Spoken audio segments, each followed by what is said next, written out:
The gavel cracked like thunder across Sweetwater Creek's dusty town square, and in that instant, three sisters' lives hung by a thread. It was 1873, the height of a sweltering Texas summer, and Georgina Fraser, barely 18 years old, stood trembling on the wooden auction block, tears streaming down her dirt-smudged face. She was the third Fraser sister to be sold that day, and the crowd had thinned to only the desperate and the dangerous. The auctioneer's voice boomed across the square. "Sold to the gentleman in the black hat for 80 But just as the man with tobacco-stained teeth stepped forward to claim his prize, everything changed. A commanding voice cut through the murmurs. $500 for the girl. Every head turned. Through the parting crowd rode Ethan Oberlin, tall, broad-shouldered, with eyes like a winter sky and a black coat somehow free of dust despite the long ride. The auctioneer's jaw dropped. $500 was a fortune.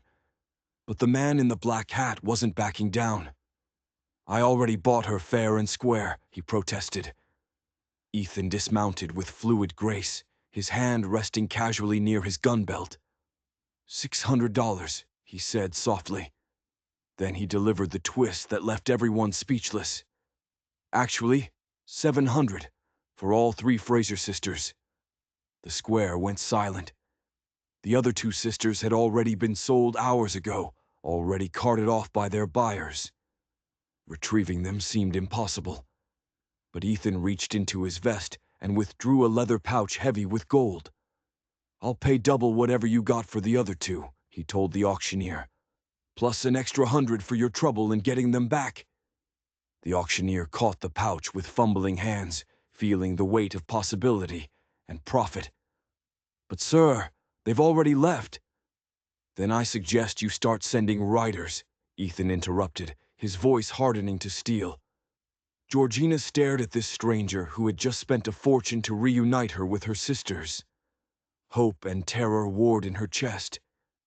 Being purchased by a wealthy man could mean anything, from domestic servitude to something far worse.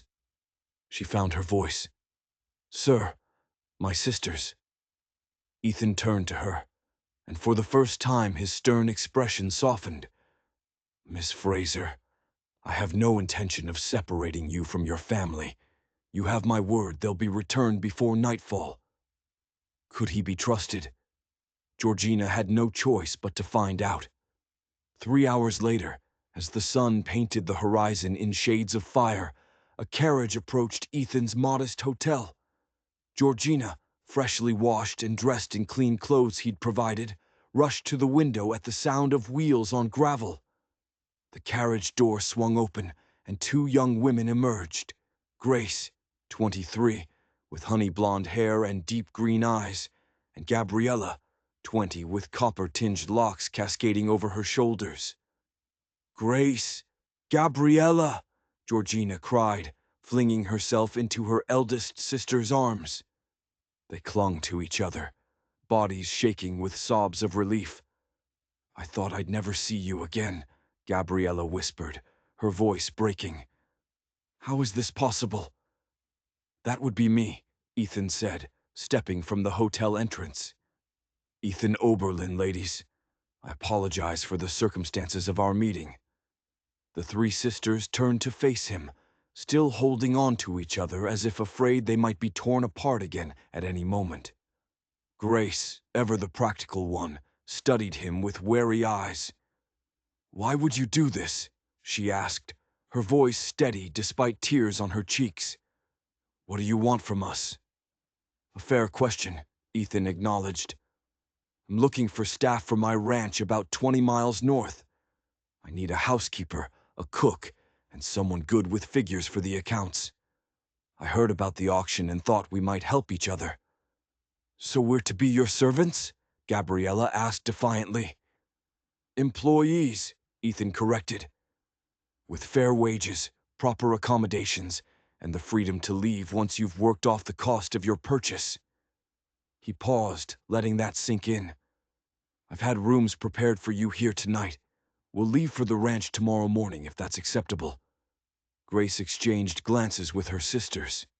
They had little choice, but at least they were together. "Whatever service you require, Mr. Oberlin, I thank you for keeping us together. That alone is worth everything." Something flickered in Ethan's eyes, something that looked almost like pain. "No one should be separated from family," he said quietly. "Not if it can be helped." As he disappeared back into the hotel, the sisters huddled closer. "Can we trust him?" Gabriella whispered. Grace watched the doorway. "I don't know, but he didn't have to bring us back together. That has to count for something." "Did you see his eyes?" Georgina observed. "There's kindness there, I think." "Kindness in a man's eyes doesn't always translate to kindness in his actions," Grace warned. "We'll need to be cautious." But none of them could have imagined what awaited at the Circle O Ranch, or the secrets Ethan Oberlin was about to reveal. The next morning dawned clear and bright. The sisters waited outside the hotel with their meager possessions when Ethan arrived with a wagon, a driver, and 3 horses tied to the back. "I thought you might prefer to ride rather than sit in the wagon all day," he explained. "Unless you don't ride?" "We ride," Grace confirmed. "Our father taught us when we were young." Something that might have been approval flickered across Ethan's face. As they traveled north, the landscape transformed from flat plains to rolling hills dotted with oak and mesquite. Ethan rode ahead, giving them space, while the sisters exchanged whispered conversations. "What do you make of him?" Gabriella asked quietly. Grace studied Ethan's straight posture. "He's a mystery. Why would a man spend so much on 3 women he's never met?" "Perhaps he's lonely," Georgina suggested. "His ranch is 20 miles from town." "Or perhaps he has other plans for us," Grace said grimly. "We should remain vigilant." By midday the heat became intense, and Ethan called a halt near a creek shaded by cottonwood trees. As they ate a simple lunch, he explained more about the ranch. Grace asked about their specific roles, and his answer surprised them all. "I thought we might determine that based on your skills and preferences," he said considerately. "What were your responsibilities before your father's passing?" The sisters exchanged glances, unused to being consulted rather than commanded. Grace explained how she'd managed household accounts and correspondence when their merchant father's eyesight failed. Gabriella had done most of the cooking and inventory. Georgina tended the garden and had skill with sewing. Ethan nodded thoughtfully. "Your experiences align well with what's needed." Then his expression became serious. "But I should tell you something about the Circle O before we arrive. It's not what you might expect." Grace tensed. "What do you mean?" "The Circle O isn't just a cattle operation," Ethan said slowly. "It's also a horse ranch, and—" he paused, seeming to weigh his words carefully. "It serves as a safe haven for those who need one." "A safe haven," Gabriella echoed. "For women and children escaping difficult situations," Ethan clarified. "Sometimes men who've been wrongly accused or are running from unjust persecution. I provide temporary shelter, work if they want it, and help them establish new lives elsewhere if needed." The sisters stared in astonishment. "You're telling us you run some sort of underground railroad for people in trouble?" Grace asked incredulously. A ghost of a smile touched Ethan's lips. "Something like that. I thought you should know before we arrive. Some of my guests have experienced significant trauma. They may be wary of newcomers." "Why are you sharing this with us?" Grace pressed. "Surely such an operation requires discretion." Ethan's gaze met hers directly. "Because I saw how you protected your sisters at the auction block, Miss Fraser. Even when you were being sold yourself, your eyes were searching the crowd for them. People who value family, that highly generally understand the importance of protecting the vulnerable." Grace felt warmth flood through her at his words, but maintained her composure. "You've taken quite a risk, Mr. Oberlin." "Life is risk, Miss Fraser," he replied simply. As they continued their journey, Georgina maneuvered her mare beside Grace. "He's not what I expected," she whispered. Grace watched Ethan ride ahead. "No," she agreed quietly. "He's not." But the biggest surprise was yet to come. The Circle O Ranch came into view as the sun began its descent. Unlike many sprawling, ostentatious ranches, Ethan's property had a functional, understated elegance. A two-story limestone house with a wraparound porch, several cabins scattered nearby, and beyond them a large barn and corral where exceptional horses grazed. A plump, gray-haired woman emerged from the main house, wiping her hands on her apron. "Thank the Lord you're back safely," she called to Ethan. "And these must be the Fraser sisters. I'm Martha Holliday. Welcome to Circle O." Martha's genuine warmth eased some of the tension the sisters had carried for days. As stable hands took their horses, Ethan explained that Martha had prepared rooms upstairs and would answer any questions. "I need to check on some business," he said, "but I'll see you at dinner." Martha led them inside, chattering sympathetically. "You poor dears must be exhausted. Mr. Oberlin said you were sold at auction. Such a barbaric practice." She paused at the top of the stairs. "The bank did the same to my sister's family when her husband died. Mr. Oberlin happened to be passing through that town too." She smiled fondly. "He has a habit of being in the right place at the right time." "How long have you worked here?" Grace asked. "Going on 5 years now. My husband Silas is the foreman. We came here after losing our farm to drought." Martha showed them to 3 adjoining rooms, each comfortable and welcoming.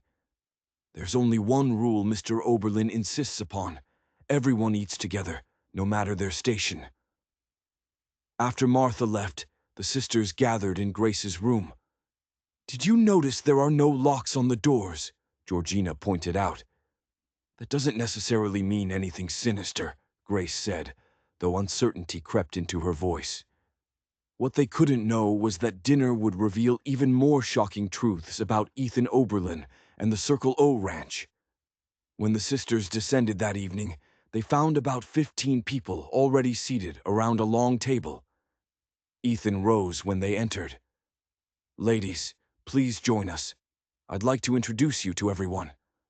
He named each person: Silas and Martha Holliday, Miguel the head wrangler, and his wife Alina, Thomas the blacksmith, Dr. Sarah Collins, a woman physician who visited twice monthly, and several others whose roles seemed less clear, but who all carried an air of having weathered difficult times. "And these are our newest guests," Ethan said, indicating a woman around 30 with a bruised face and 2 small children clinging to her skirts. "Mrs. Rebecca Turner and her children, James and Eliza. They arrived yesterday." The way the woman flinched when Ethan gestured toward her told Grace everything she needed to know about why Mrs. Turner sought sanctuary. As dinner progressed, roast beef, potatoes, fresh bread, and vegetables, Grace found herself seated at Ethan's right. The conversation flowed easily around the table, none of the stilted formality she'd expected. "Your ranch seems to run smoothly, Mr. Oberlin," Grace observed. "How long have you been established here?" "Almost 7 years," Ethan replied. "I came to Texas after the war, with little more than my horse and the clothes on my back." "Were you a soldier?" Gabriella asked from across the table. A shadow passed over Ethan's face. "Confederate cavalry, though not by choice. Texas was my home." "Yet you help people regardless of where they're from," Grace noted. Ethan met her gaze steadily. "The war taught me that suffering doesn't recognize boundaries or allegiances. Neither should compassion." After dinner, Ethan invited Grace to join him in his study. The room reflected the man, orderly, unpretentious, with bookshelves lining one wall and a map of Texas pinned to another, various locations marked in red. "Please sit," Ethan said, pouring 2 small glasses of brandy. "It's been a long day." Grace accepted the glass hesitantly. "Thank you." Ethan sat opposite her. "You have questions?" Several, Grace admitted. Starting with why you really bought us at that auction. I told you the truth, Ethan said. I need help. He took a sip before continuing. But there's more. When I saw the three of you being auctioned separately, it reminded me of something during the war. I was part of a unit that captured a family trying to flee north, a mother and her three daughters. My commanding officer ordered them separated and sold to different buyers. His jaw tightened. I was too much of a coward to stop it. I've regretted that failure every day since. Grace's expression softened. So purchasing us was atonement. Perhaps, Ethan admitted. But it's also practical. From what I observed, you and your sisters are intelligent, capable women who've faced hardship with dignity. We had little choice but to be dignified, Grace said with bitterness. After our father died, we discovered he'd mortgaged everything for gambling debts. The bank foreclosed immediately. We had nowhere to go. I'm sorry for your loss, Ethan said sincerely. Both of your father and your security. They discussed the specific responsibilities, Grace managing household accounts and correspondence, Gabriella overseeing the kitchen, Georgina handling sewing, gardening, and general household tasks. When Grace asked about compensation, Ethan's answer surprised her again. I'll pay you a fair monthly wage, part of which will go toward the cost of your purchase. You'll also have room and board. Once the debt is cleared, about 2 years at the rate I'm proposing, the full wage is yours. He paused. However, if you wish to leave sooner and can secure employment elsewhere, I won't hold you to the debt. Grace's eyebrows rose. That's unusually generous. It's just, Ethan corrected. I don't believe in keeping people against their will. There's more to you than meets the eye, Mr. Oberlin. I could say the same about you, Miss Fraser. As their conversation continued, Grace found herself drawn to this enigmatic man who'd so unexpectedly changed their lives. When she finally rose to leave, she paused at the door. Mr. Oberlin, why did you tell me about Mrs. Turner's situation? You hardly know me.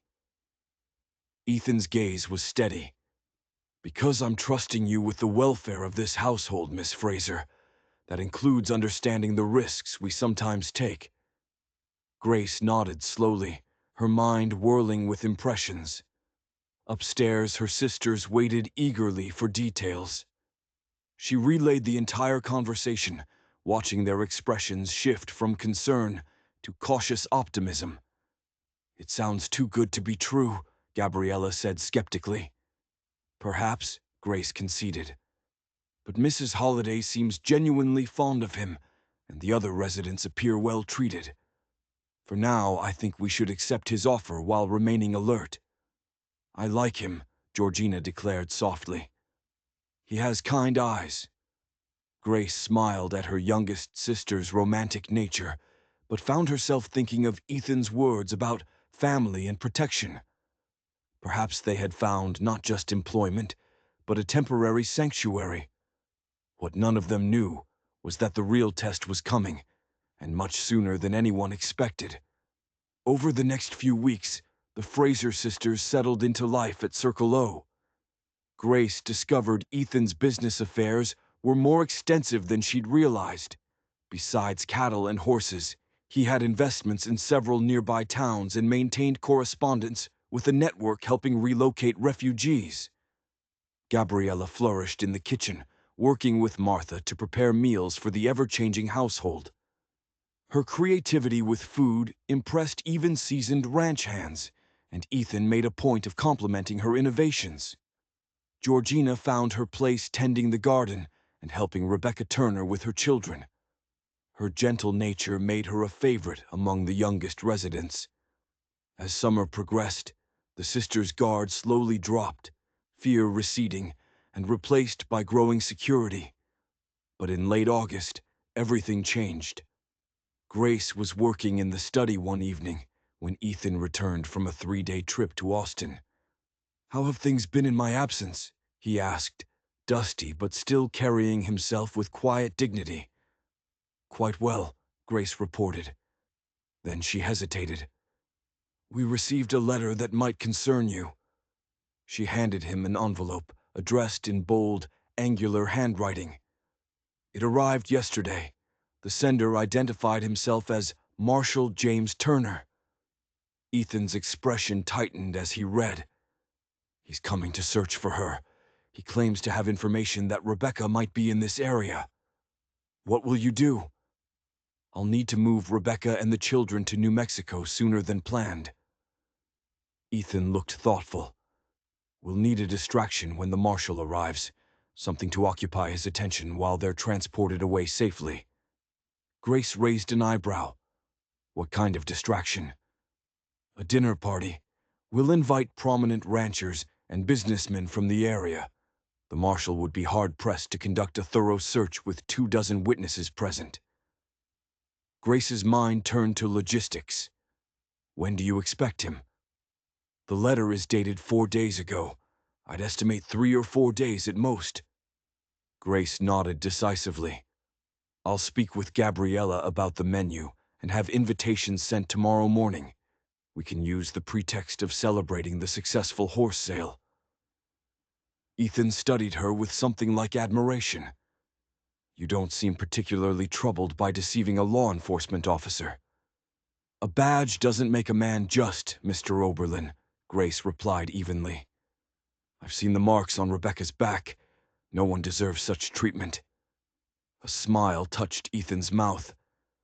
"You continue to surprise me, Miss Fraser." "As do you, Mr. Oberlin." Grace gathered her papers, suddenly aware of the late hour and their solitude. "I should retire. We'll have much to prepare tomorrow." As she moved past him, he spoke again. "Grace." It was the first time he'd used her given name, and the sound of it in his deep voice sent unexpected warmth through her. "Yes? Thank you for understanding what we're trying to accomplish here." The sincerity in his blue eyes made her breath catch. "You're welcome, Ethan." But neither of them could have predicted how dangerous the next few days would become, or how close they'd come to losing everything. The next days passed in a flurry of preparation.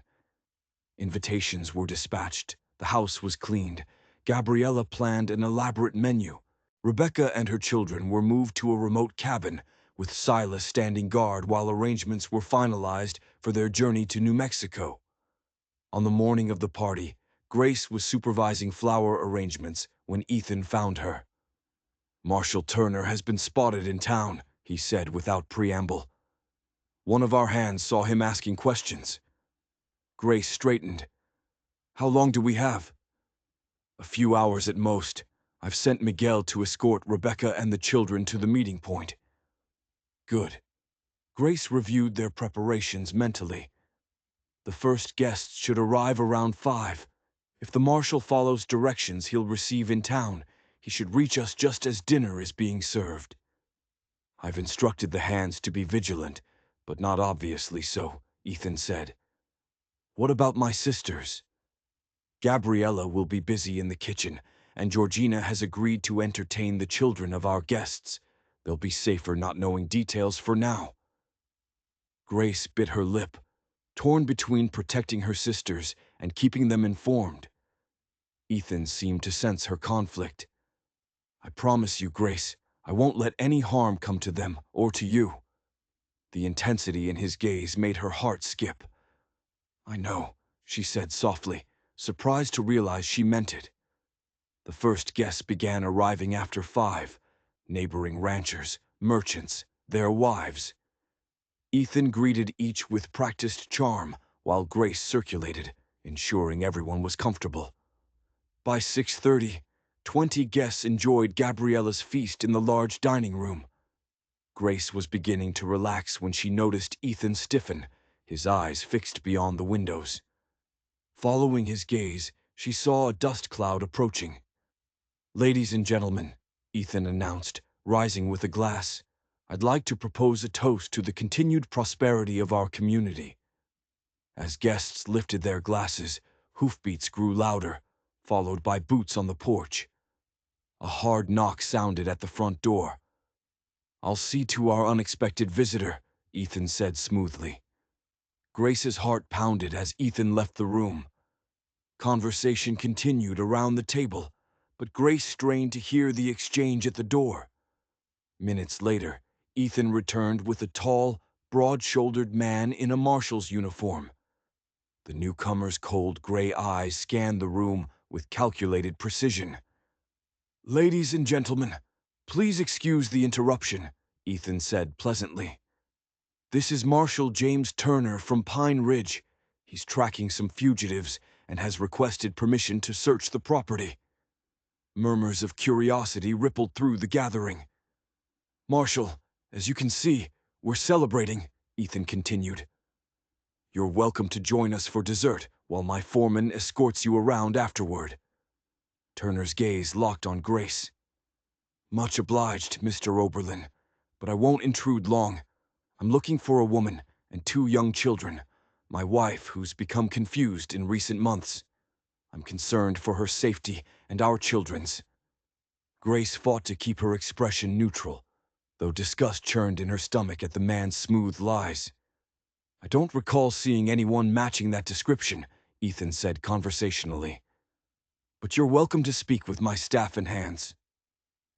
Turner's cold smile never reached his eyes. "I appreciate your cooperation.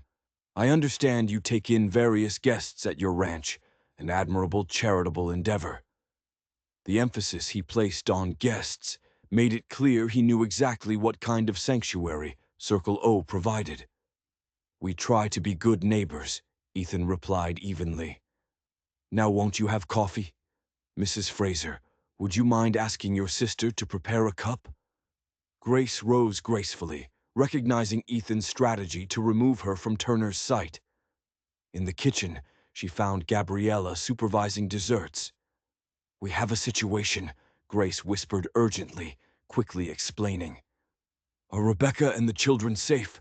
Gabriella asked, eyes widening. "On their way to New Mexico, according to Ethan. The marshal wants coffee. Can you prepare it while I find Georgina? I want to make sure she doesn't mention Rebecca to anyone." Grace slipped to the sitting room where Georgina was teaching children string games. She looked up with a bright smile that faded at Grace's expression.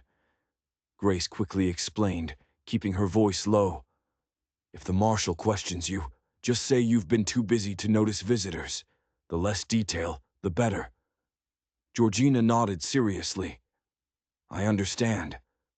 Returning to the dining room, Grace found Ethan and Turner seated at the table in what appeared casual conversation, but which Grace recognized as a subtle battle of wills. "Ah, Miss Fraser," Ethan said as she approached. "Marshal Turner was just telling me about his distinguished career." "How fascinating," Grace said, taking a seat. "You must have many interesting stories, Marshal." Turner's cold gaze assessed her. "You're new to the area, Miss Fraser.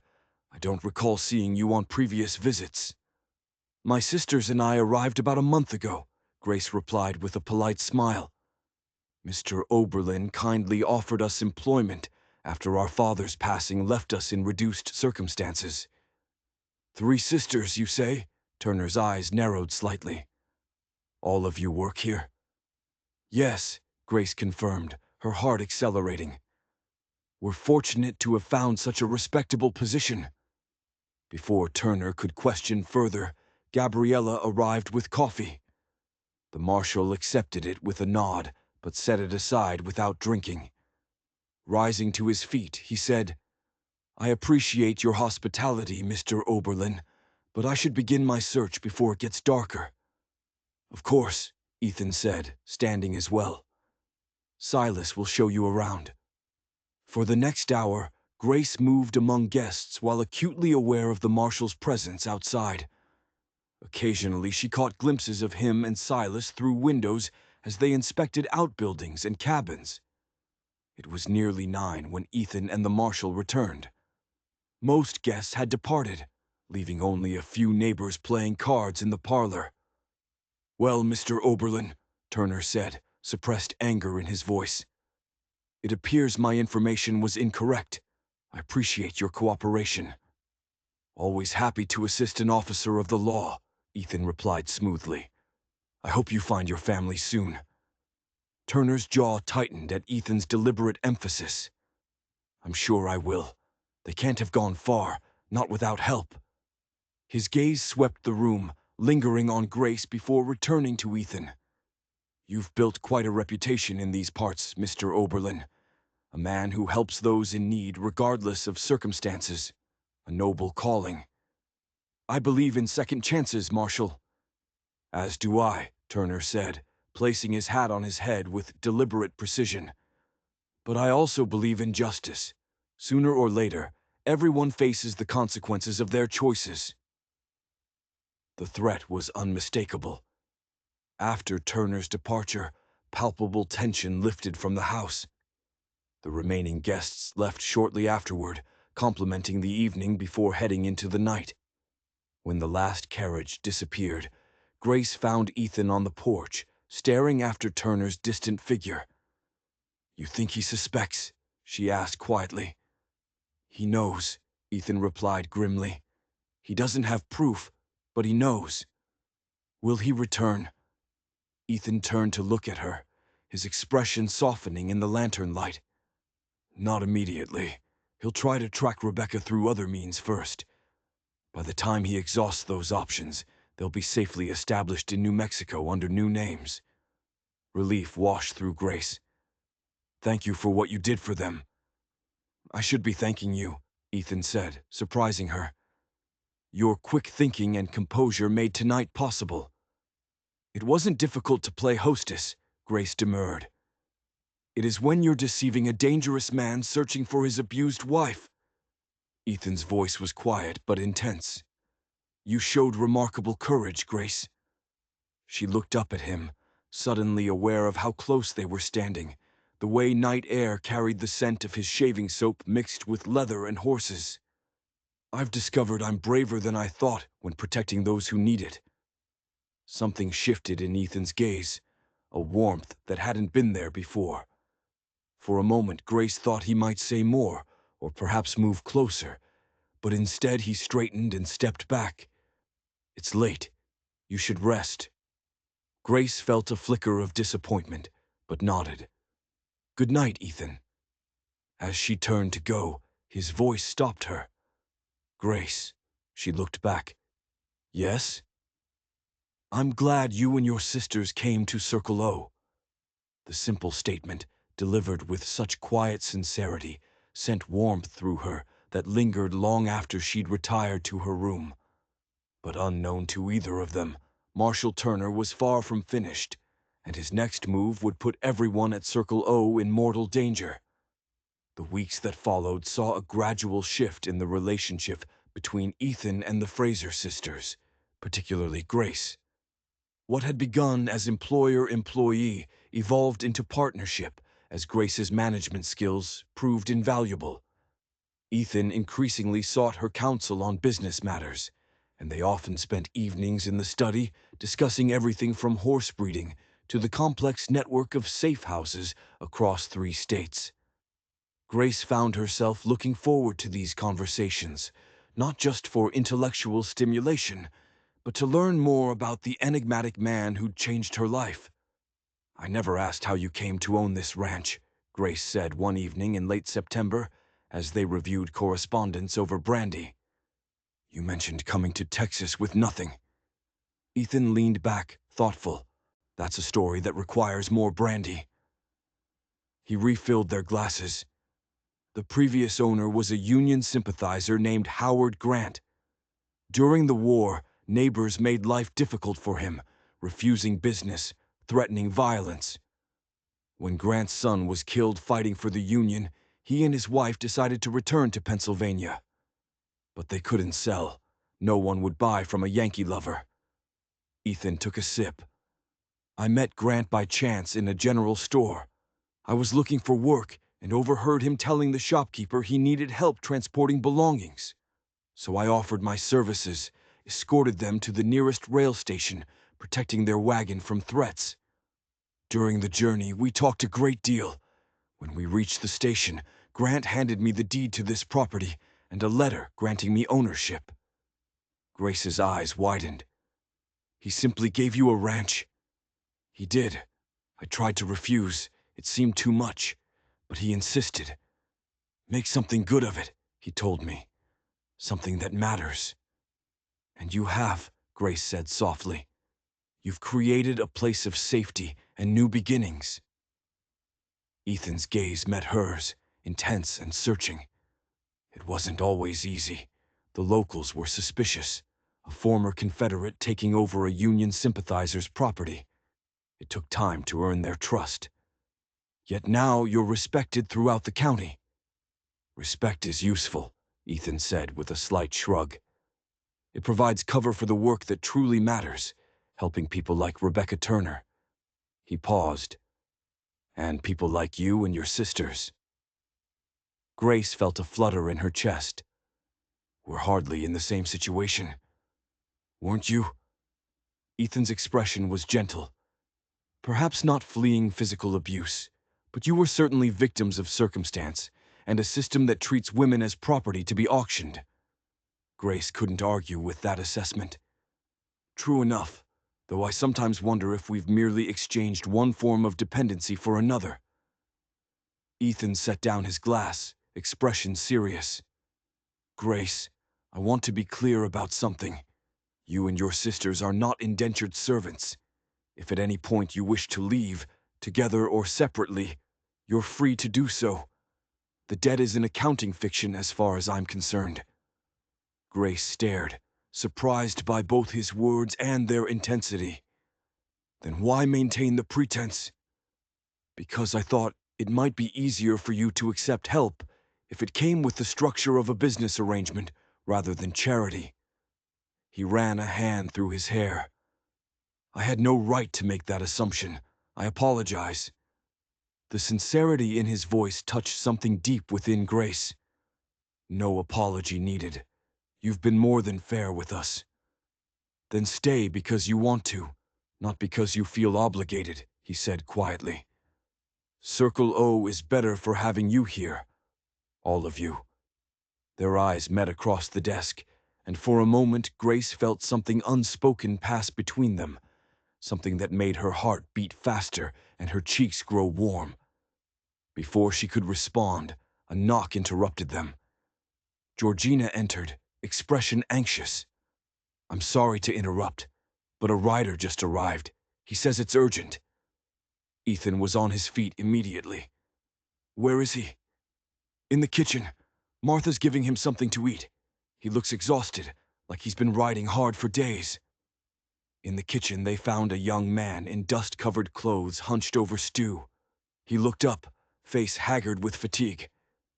Mr. Oberlin, I'm David Winters. Jacob Reed in Fort Worth sent me. There's trouble.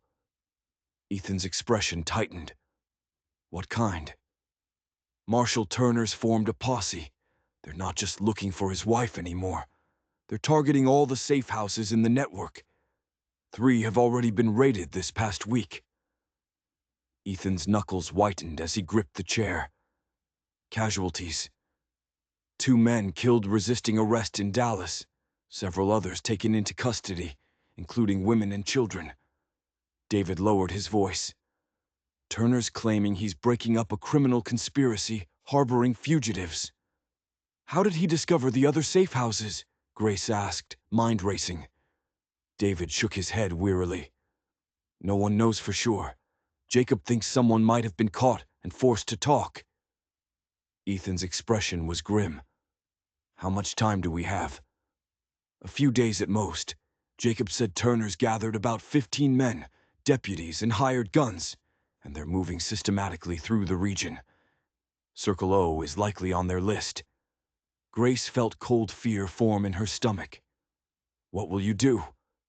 Ethan straightened. Decision made. We evacuate. Everyone at risk needs to be moved immediately. Silas and Martha can take the most vulnerable to the caverns in the North Pasture until we can arrange permanent relocation. What about the ranch? Gabriella asked, having joined them. I'm not abandoning Circle O, Ethan said firmly. But I need to make sure everyone else is safe first. Grace touched his arm. We'll help. Tell us what to do. The night that followed was controlled chaos as residents prepared for evacuation.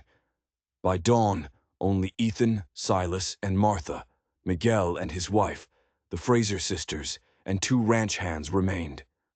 The ranch looks too empty, Georgina observed at breakfast. Won't that make Turner suspicious? That's why we're going to make it look like business as usual, Ethan explained. Miguel will run horses in the south pasture, visible from the road.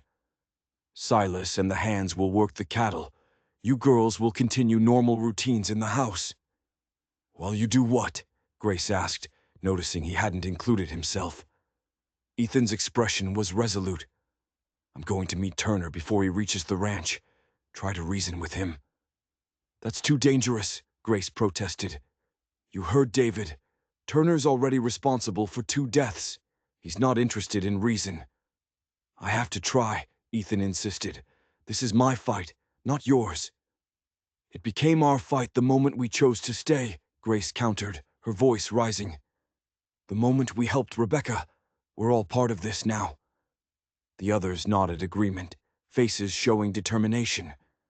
Ethan looked at each in turn, expression softening. I appreciate your loyalty more than I can say, but I won't risk your safety unnecessarily. Then don't go alone, Grace urged. Take Silas and the others with you. No, Ethan said firmly. If I approach with armed men, it will only confirm Turner's accusations. I need to speak to him man to man. Grace wanted to argue further, but the set of Ethan's jaw told her his mind was made up. When will you go? Within the hour. David said Turner's posse was last seen near Griffin Creek, about half a day's ride if they maintain their pace. After breakfast, as Ethan prepared his horse, Grace found him in the stable. I wish you wouldn't do this, she said quietly. Ethan turned to face her, expression gentler. I know, but sometimes confronting trouble directly is the only way to resolve it. He stepped closer, blue eyes searching hers.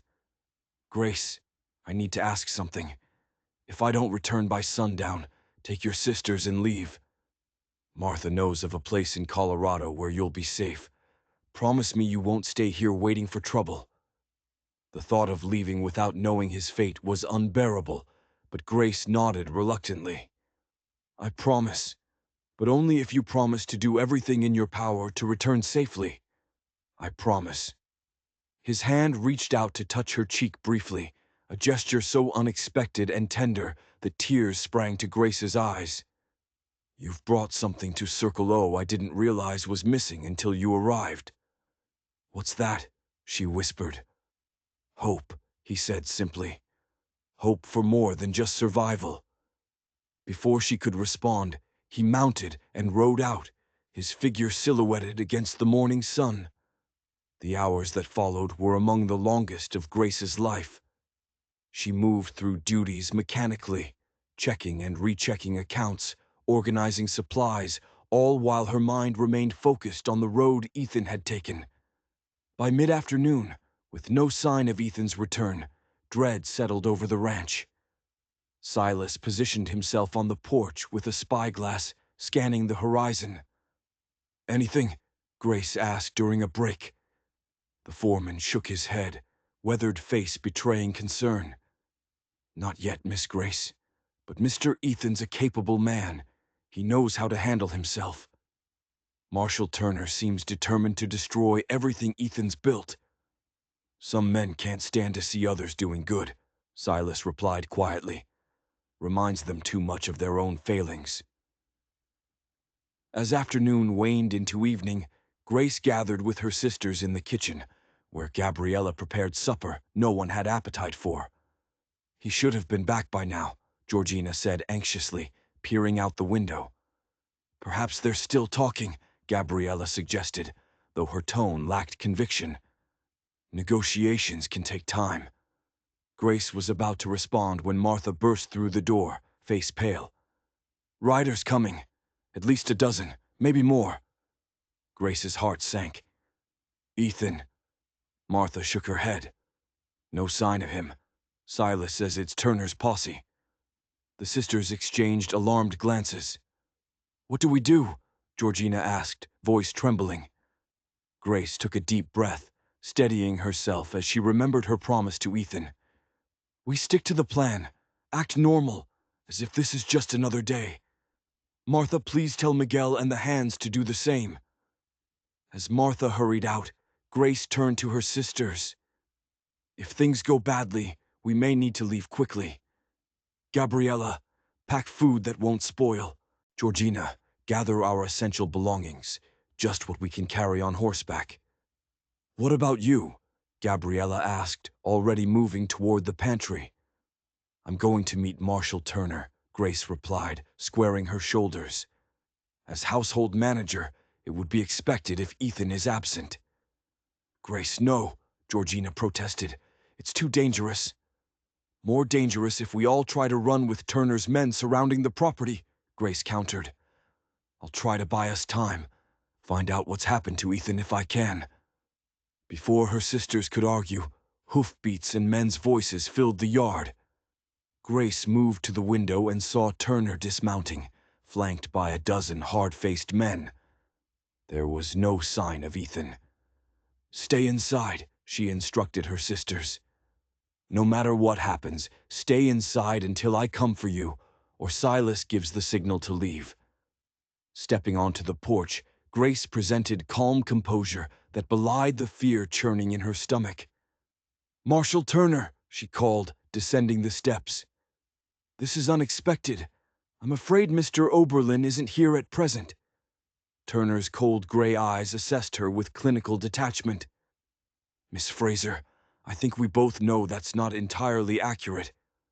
He gestured to two of his men, who moved toward a wagon parked beside the house. They returned moments later, half carrying, half dragging a figure between them. Grace's blood ran cold as she recognized Ethan, face bruised and bloody, left arm hanging at an unnatural angle. We encountered Mr. Oberlin on the road this morning, Turner explained with mock politeness. He seemed eager to discuss my investigation. Our conversation became heated. What have you done to him? Grace demanded, taking an involuntary step forward, only to be blocked by one of Turner's men. Nothing compared to what the law allows for harboring fugitives, interfering with lawful arrest, and, his voice hardened, abducting a law officer's wife and children. Ethan lifted his head with effort, eyes finding Grace's. Don't engage, he managed through split lips. Get everyone out. Turner backhanded him across the face. Silence. Grace flinched but forced herself to remain outwardly calm. Marshal, whatever grievances you have can surely be addressed through proper legal channels. This display seems excessive. Proper legal channels, Turner repeated with humorless laughter. Like the ones that allowed my wife to escape, the ones that have permitted Oberlin to operate his criminal enterprise for years. Your wife was fleeing abuse, not justice, Grace said before she could stop herself. Turner's eyes narrowed dangerously. So you admit you knew about her presence here. That makes you an accomplice, Miss Fraser. I admit nothing except that your methods seem more suited to a tyrant than an officer of the law, Grace replied, lifting her chin defiantly. For a moment Turner looked as though he might strike her, but instead he smiled, cold, calculating. Search the house and outbuildings, he ordered his men. Arrest anyone who resists. We're shutting down this operation permanently. As men moved toward the house, Grace positioned herself at the steps. You have a warrant, Marshal? Or are you conducting an illegal search? Turner stepped closer, looming over her. I don't need a warrant to investigate a crime in progress. Step aside. Grace. Ethan's voice was stronger now, urgent. Let them search. There's nothing to find anymore. She glanced at him, reading the message in his eyes. Everyone who needed protection had already evacuated. Fighting now would only endanger those remaining. Reluctantly, she stepped aside, watching Turner's men swarm the house and outbuildings. Silas and Miguel were roughly searched, then held at gunpoint. "Your loyalty is admirable, Miss Fraser," Turner said, studying her. "Misplaced, but admirable. Oberlin here has quite a talent for inspiring devotion, particularly in women. My wife fell under his spell as well." "Your wife made her own choices," Grace replied evenly, "as have I and my sisters." "Ah, yes, your sisters." Turner's smile widened unpleasantly. "I look forward to meeting them properly. Perhaps they'll be more cooperative." The thinly veiled threat made Grace's blood boil, but before she could respond, one of Turner's deputies emerged from the house. "Marshal, there's no one inside except 2 women in the kitchen and an older couple. No sign of any fugitives or your wife and kids." Turner frowned, confidence wavering. "Check the barn, the corral, all the outbuildings. They have to be somewhere." As the search continued with increasing frustration among Turner's men, the sun began to set, casting long shadows across the yard. Grace remained near Ethan, who'd been forced to his knees in the dust, good arm tied behind his back. "Are you all right?" she whispered when Turner stepped away. "Been better," Ethan managed, ghost of a smile touching his battered face. "You should have left." And missed seeing the marshal's face when he realized his prey escaped. "Never." Ethan's smile widened, then he winced as it pulled at his split lip. "Careful, Grace. Turner's dangerous, especially when cornered." "So am I," she replied with quiet intensity. "He's not taking you or anyone else from Circle O without a fight." Before Ethan could respond, Turner returned, expression thunderous. "The property's clear. No sign of any fugitives." He grabbed Ethan by the hair, yanking his head back. "Where are they, Oberlin? Where have you hidden them?"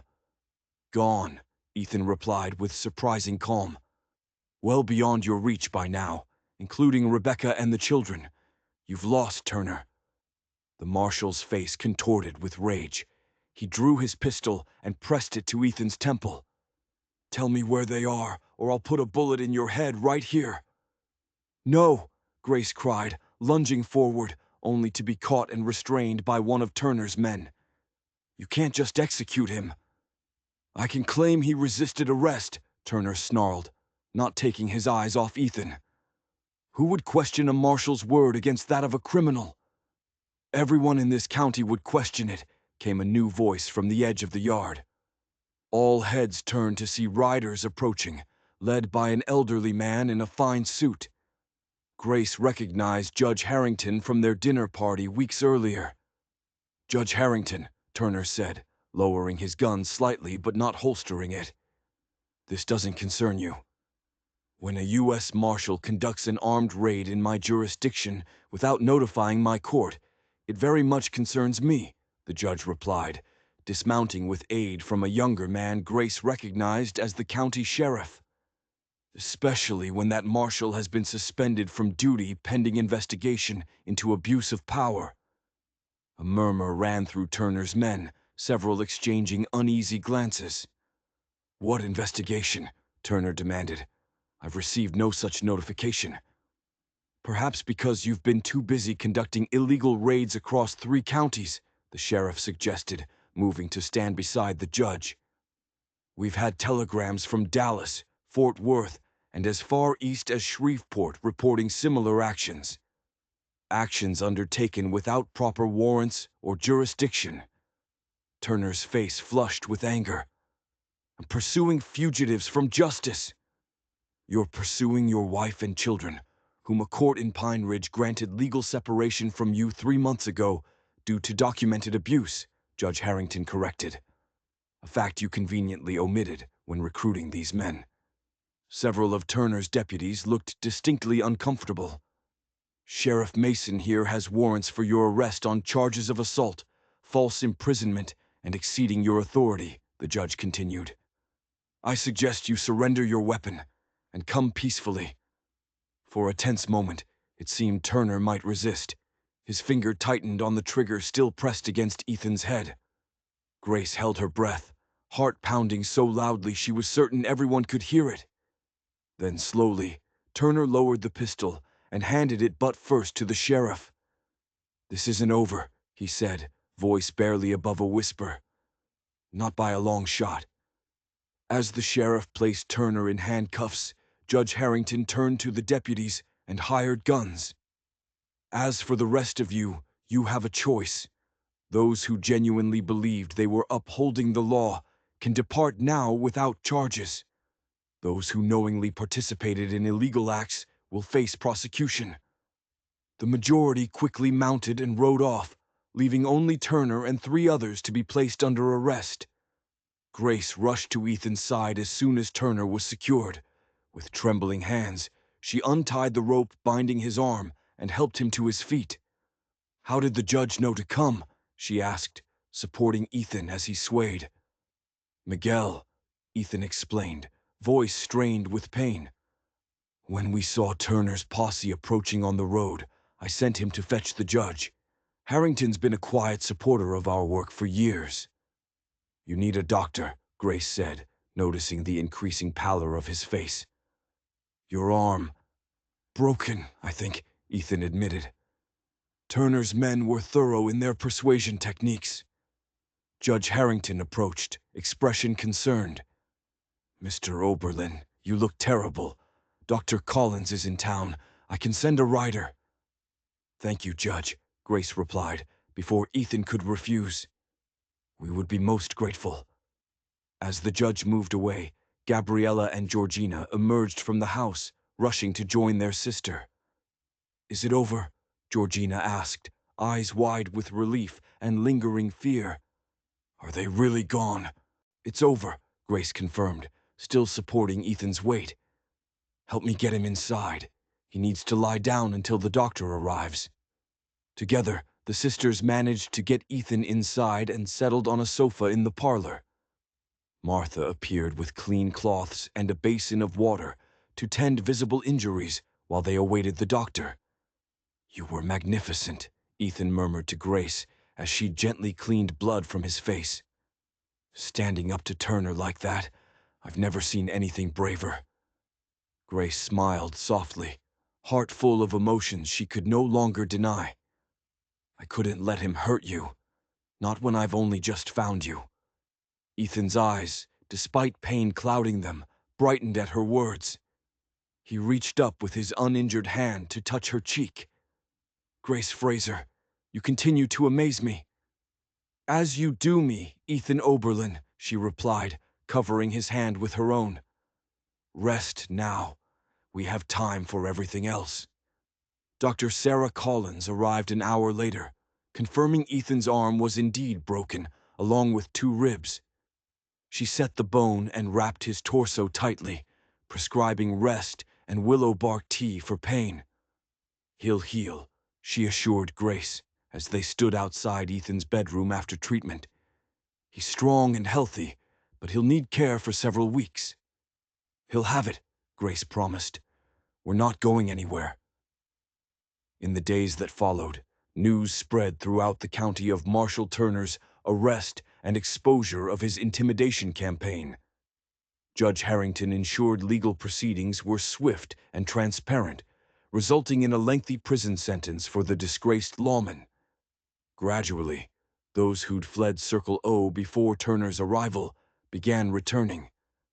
A letter arrived from Rebecca Turner, now using a new name, thanking Ethan and the Fraser sisters for their help and reporting that she and her children were settling well into their new life. As autumn painted the Texas landscape in gold and crimson, Ethan's recovery progressed steadily under Grace's attentive care. They spent long hours together, conversations ranging from practical ranch matters to deeper philosophical discussions about justice, redemption, and the future. One evening in early November, with Ethan's arm finally free of its splint, he invited Grace to walk with him to a small hill overlooking the ranch. Sunset painted the sky in brilliant hues, casting golden glow over Circle O below. "It's beautiful," Grace said, drawing her shawl closer against cooling air. "It is," Ethan agreed, though his eyes were on her rather than the landscape. Grace, there's something I've been wanting to ask you. Her heart quickened at the serious note in his voice. Yes. When I bought you and your sisters at that auction, I thought I was offering you employment, a chance to rebuild. I never expected. He paused. Never expected what? Grace prompted gently. I never expected to find someone who would understand what I'm trying to do here. Someone who would share not just in the work, but in the vision. He took her hand, touch warm against her skin. Someone I would come to care for so deeply that the thought of a future without her is unbearable. Grace's breath caught. I know it hasn't been long, Ethan continued, blue eyes earnest in fading light. And perhaps this is too soon, but when Turner had that gun to my head, all I could think about was you, the things I hadn't said, the future we hadn't had a chance to build together. He reached into his pocket with his still stiff left hand and withdrew a small velvet pouch. This belonged to my mother. I'd like it to belong to you now, if you'll have it, and me.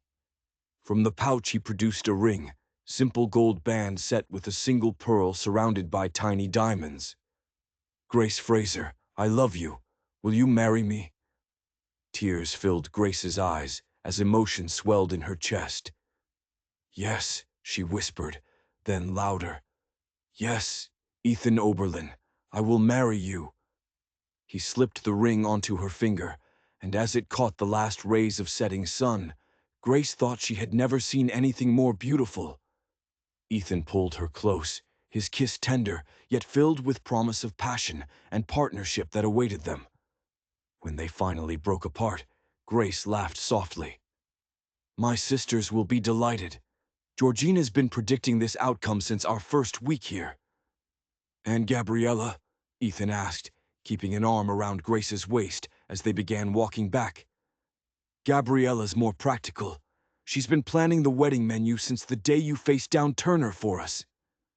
Ethan's laughter joined hers, carrying across the peaceful ranch below. Then we shouldn't disappoint them. How soon can we make their predictions come true? Christmas would be perfect, Grace suggested, heart light with happiness. A new beginning as the year ends. Christmas it is, Ethan agreed, pressing a kiss to her temple. The first of many we'll share at Circle O. The wedding of Ethan Oberlin and Grace Fraser took place on Christmas Eve 1873 in the parlor of Circle O Ranch. Judge Harrington presided over the ceremony, attended by the ranch's residents and select friends who'd supported Ethan's work over the years. Gabriella prepared a feast that would be remembered for years. Georgina transformed the house with evergreen boughs, red ribbons, and candles that filled rooms with warm golden glow. Grace wore a gown of ivory silk that Martha had helped her make, with lace at collar and cuffs that Georgina had meticulously sewn. In her hair she wore a wreath of winter berries and dried flowers, and around her neck hung a gold locket that had belonged to her mother, the one treasure the sisters had managed to keep. Ethan, standing tall and handsome in a new black suit, watched with undisguised adoration as Grace walked toward him on Silas's arm. His eyes never left hers as they exchanged vows, promising to love, honor, and cherish each other for all the days of their lives. I now pronounce you husband and wife, Judge Harrington declared with evident satisfaction. Mr. Oberlin, you may kiss your bride. The kiss they shared was both tender and triumphant, sealing a union forged through adversity and strengthened by shared purpose and deep affection. The celebration lasted well into the night, with music provided by Miguel and several ranch hands playing guitar and fiddle. Georgina danced with so many partners, her cheeks flushed pink with exertion and happiness, while Gabriella received numerous compliments on her cooking, including an offer from a visiting rancher to hire her as his personal chef, an offer she politely declined. My place is here with my sisters, she told Grace, at least for now. As the hour grew late and festivities wound down, Ethan drew Grace away from the gathering into the quiet of Now there, study. Happy? He asked, pulling her into his arms. Completely, she assured him, resting her head against his chest, where she could hear the steady beat of his heart. Though I do have one regret. Ethan pulled back slightly, concern on his face. What's that? That our father never got to see this day. Despite his faults, I think he would have been pleased to see us so well settled. I'm sure he would be proud of all three of you, Ethan said gently. You've shown remarkable strength and grace in the face of circumstances that would have broken many. Grace smiled at the unintentional pun on her name. Speaking of my sisters, I have something I want to discuss with you. Anything, Ethan replied, leading her to sit beside him on the leather sofa near the fireplace. I've been thinking about the future of Circle O and its mission, Grace began, choosing words carefully. The work you do helping people escape difficult situations is important, vital even. I want to expand it. Ethan raised an eyebrow, intrigued. In what way? What if instead of just providing temporary sanctuary, we could help people establish permanent new lives? Education for children who've never had opportunity to attend school, training in useful trades for adults, a fresh start in the truest sense. That would require resources beyond what we currently have, Ethan noted, though his tone was thoughtful rather than dismissive. Yes, but not beyond what we could develop, Grace countered eagerly. The horse breeding operation is already successful and growing. With proper investment and management, it could support a much larger mission. You've given this a lot of thought, Ethan observed with a smile. I have, and Gabriella and Georgina want to be part of it too. Gabriella's already started teaching Rebecca's children to read and write through letters, and Georgina has a gift for helping people feel safe and valued. Ethan took her hand, expression growing serious. Grace, nothing would make me happier than building this future with you and your sisters. It's a bigger vision than I dared imagine on my own. Together we can make it real, Grace said confidently. Start small, perhaps with a proper schoolroom for children who pass through, and grow from there. Mrs. Oberlin, Ethan said with mock formality that couldn't hide the pride and love in his voice. I believe you've just outlined the next chapter for Circle O Ranch, and I, for one, can't wait to see it unfold.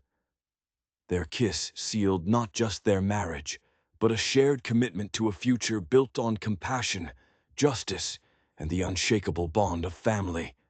Both the one they'd found in each other and the extended family they would create through their work. 5 years later, spring sunshine filtered through newly leafed trees surrounding Circle O Ranch, casting dappled shadows across the expanded compound. What had once been a modest ranch house with a few outbuildings had grown into a thriving community. New cabins dotted the landscape, housing both permanent residents and those passing through on their way to new beginnings. A sturdy schoolhouse stood near the main house, its windows open to catch the breeze as children's voices recited lessons inside. On the wide porch of the main house, Grace Oberlin sat in a rocking chair, a ledger balanced on her rounded belly as she reviewed quarterly accounts. At 33, motherhood had softened her features, while experience added quiet authority to her bearing. Her honey blonde hair was swept up in a practical knot, though a few tendrils had escaped to frame her face. The sound of galloping hooves drew her attention to the main road where a rider approached at speed. Shading her eyes against the sun, Grace recognized the distinctive posture of her husband. Ethan always rode with the same straight-backed confidence, a habit from his cavalry days that had never left him. Closing the ledger, Grace set it aside and rose to greet him, one hand resting on her 7-month pregnant belly. Their first child, 4-year-old Daniel, was currently in the schoolhouse with his Aunt Georgina, who discovered a natural talent for teaching and now served as the ranch's schoolmistress. Ethan dismounted in a fluid motion, handing the reins to a waiting stable boy before striding toward the house. His face broke into a wide smile at the sight of Grace on the porch. You're supposed to be resting, he chided gently as he climbed the steps to kiss her. I was resting, Grace countered, returning his kiss with affection. Ethan laughed, placing a hand on her belly just in time to feel a strong kick. Active today, isn't she? She takes after her father, Grace replied with a smile. They moved to the porch swing, sitting close as Ethan shared news from his trip to Austin. The state legislature had passed a bill making it easier for women to claim legal separation from abusive husbands, a cause Ethan and Grace had lobbied for extensively over the past 2 years. Judge Harrington sends his regards, Ethan added. He's planning to visit next month when he makes his circuit. Says he wants to see how much Daniel's grown since Christmas. The judge has become quite the doting honorary grandfather, Grace observed with a smile. Did you stop in town? Gabriella was expecting a shipment of spices for the new training kitchen. I did, and the spices are in my saddlebag, along with letters for you and Georgina. Ethan reached into his coat pocket and produced several envelopes, including one from Rebecca. Grace took the letters eagerly. Rebecca Marshall, formerly Turner, wrote regularly from Santa Fe, where she'd established a small but successful dressmaking business. Her children, now nearly teenagers, were thriving in their new life, free from the shadow of their abusive father. How is our newest arrival settling in? Ethan asked, referring to a young woman who'd arrived the previous week, fleeing an arranged marriage to a man 3 times her age. Emma is doing well, Grace reported. She's taken to helping Gabriella in the kitchen. Turns out she has quite a talent for baking. Another success story for Gabriella's culinary training program, Ethan said proudly. Has she mentioned the offer from the hotel in Denver again? Grace shook her head. No, but I think she's considering it. She deserves the opportunity to run her own kitchen, even if we'd miss her terribly. Gabriella had received an offer to become head chef at a prestigious new hotel in Denver, a position that would allow her to showcase skills she'd honed over 5 years. Though she hadn't decided yet, both Grace and Ethan supported whatever choice she made. And what about Thomas? Ethan asked with a knowing smile. Has he finally worked up courage to speak to Gabriella about his feelings? Grace laughed softly. Not yet, though he brings her wildflowers every morning for the breakfast table. I think he's waiting for her decision about Denver before declaring himself. Thomas Hayes, the ranch's blacksmith, had been quietly in love with Gabriella for nearly 2 years. Everyone on the ranch knew it, except apparently Gabriella herself. Their conversation was interrupted by the sound of the schoolhouse bell, signaling the end of the day's lessons. Moments later, the door burst open and a stream of children emerged, ranging in age from 5 to 16. Among them was Daniel Oberlin, his dark hair and blue eyes a perfect blend of his parents' features. "Papa!" he shouted, spotting Ethan on the porch and racing toward the house with boundless childhood energy. Ethan rose to catch his son mid-leap, swinging him up into a hug that made the boy giggle with delight. "You're home." "I am indeed, and I brought you something from Austin." Daniel's eyes widened with anticipation. "What is it?" "A book about wild horses," Ethan said, setting the boy down and retrieving a package from his saddlebag. "With illustrations by that artist you admire." While Daniel exclaimed over his gift, Georgina emerged from the schoolhouse, a basket of papers under one arm, as she bid farewell to the last of her students. At 23, she'd blossomed from a shy girl into a confident young woman, her natural compassion finding perfect outlet in teaching the children who came to Circle O. "Ethan, you're back earlier than expected," she called, crossing the yard to join them. "How was Austin?" "Productive," he replied, giving his sister-in-law a warm hug. "The bill passed, and I've brought letters, including one from that admirer of yours in San Antonio."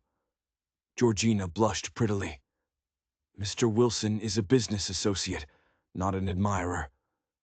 "A business associate who's visited 3 times this past year and writes weekly letters," Grace teased gently. I think his interest extends beyond our educational program, dear sister.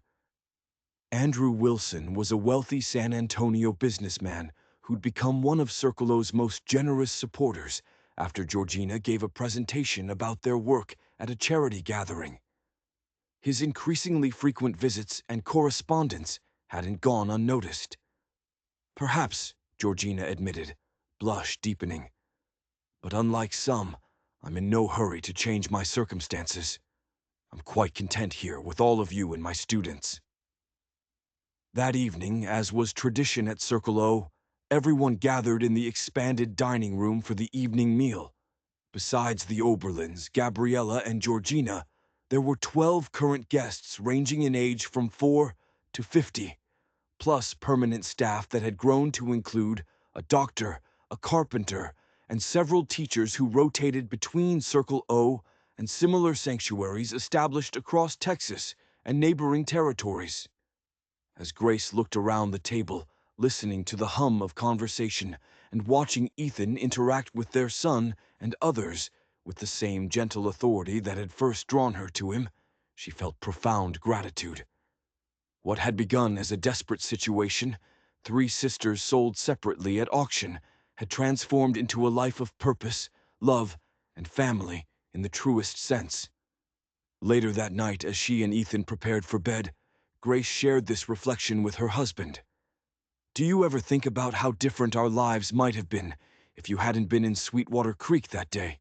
she asked, brushing out her hair at the dressing table. Ethan, who'd been reading by the lamp near the bed, set his book aside. "Sometimes. But then I remember something my mother used to say. What's meant to be will find a way." He crossed the room to stand behind her, placing his hands gently on her shoulders. "I believe we were meant to find each other, Grace. Perhaps not in those exact circumstances, but somehow, some way, our paths would have crossed." Grace reached up to cover one of his hands with her own. A romantic notion from such a practical man. "You've had that effect on me," Ethan admitted with a smile, bending to press a kiss to the top of her head, "making me believe in possibilities I never considered before. Like the possibility of changing lives beyond just offering temporary shelter," Grace said, thinking of the dozens of people who'd passed through Circle O and gone on to build new, better lives. "Exactly." Ethan helped her rise from the dressing table and guided her to their bed. "Together, we've created something neither of us could have achieved alone." As they settled beneath the quilts, Ethan's hand coming to rest protectively over their unborn child, Grace thought about her sisters, each finding her own path to fulfillment. Gabriella through culinary skills that nourished both body and soul. Georgina through teaching that opened minds and hearts to new possibilities. "I love you, Ethan Oberlin," she murmured, nestling closer to his warmth. "Thank you for giving us not just a home, but a purpose." "I love you too, Grace Oberlin," he replied, voice deep with emotion. "And the purpose was always there within you. I just provided the space for it to grow." Outside their window, the Texas night was alive with sounds of crickets and the occasional distant lowing of cattle. Circle O Ranch slept peacefully, a haven of hope in the vast expanse of the frontier. And within its boundaries, 3 sisters who'd once faced separation and an uncertain future now lived lives rich with meaning, love, and the unbreakable bonds of family, both the one they'd been born to and the larger one they'd helped create. In the years to come, Circle O would continue to evolve, touching hundreds more lives as its reputation grew. But at its heart would always remain the story of a wealthy cowboy who bought 3 sisters at auction, reuniting them, and in doing so finding his own place in a family bound not by blood, but by choice, courage, and love that had proven stronger than any adversity life could present. If you enjoyed this incredible story of love, courage, and second chances, don't forget to like this video and subscribe to the channel for more amazing stories that will move your heart and restore your faith in humanity. Hit that notification bell so you never miss our next upload. What did you think of Ethan and Grace's journey? Drop a comment below. We love hearing from you.